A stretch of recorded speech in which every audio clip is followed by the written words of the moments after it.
Yemen, Syria, Lebanon, పాలస్తీనా పేరుకి విదేశాలు. ప్రజల చేత ఎన్నికైనటువంటి ప్రజాప్రతినిధులు ఉంటారు. కానీ వాళ్ళు ఎందుకు పనికిరారు? తీవ్రవాద సంస్థల మద్దతు ఉన్నటువంటి వాడు అక్కడ నాయకుడు అవుతాడు. తద్వారా పేరుకి ప్రజల చేత ఎన్నికయ్యేది, అది కూడా అమెరికా, యూరప్ దేశాల ఐక్యరాజ్య సమితి డ్రామాలు ఆడటం కోసం ఒకడు ఎన్నికైన వాడిని పడేస్తారు. కథంతా నడిపేదంతా తీవ్రవాదులే. యెమెన్ నడుపుతుంది ఎవరు? హౌతీ తీవ్రవాదులు. ఇప్పుడు మన దేశంలో రాష్ట్రీయ తోబా జైషే మహమ్మద్ ఉంది. ఇక్కడ నుండి ఓ యుద్ధ ట్యాంకులో లేకపోతే మిస్సైల్స్ తీసుకెళ్ళి పాకిస్తాన్ మీద వేస్తే ఏమవుతుంది? పాకిస్తాన్తో భారత్ యుద్ధం చేసినట్టు అవుతుంది. కానీ భారతదేశంలో ఉన్నటువంటి ఒక తీవ్రవాద సంస్థ మా మీద దాడి చేసిందని చెప్తుందా పాకిస్తాన్? అందగదా. కానీ యెమెన్ నుంచి హౌతీ తీవ్రవాదులు దాడి చేస్తుంటే యెమెన్ ప్రభుత్వం మాకేం సంబంధం లేదంటుంది.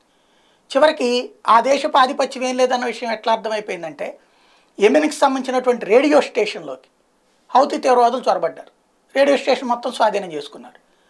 వాళ్ళ రెగ్యులర్ ప్రసారాలను ఆపేశారు. ఆపేసి వీళ్ళ స్టేట్మెంట్లు ఇవ్వడం ప్రారంభించారు.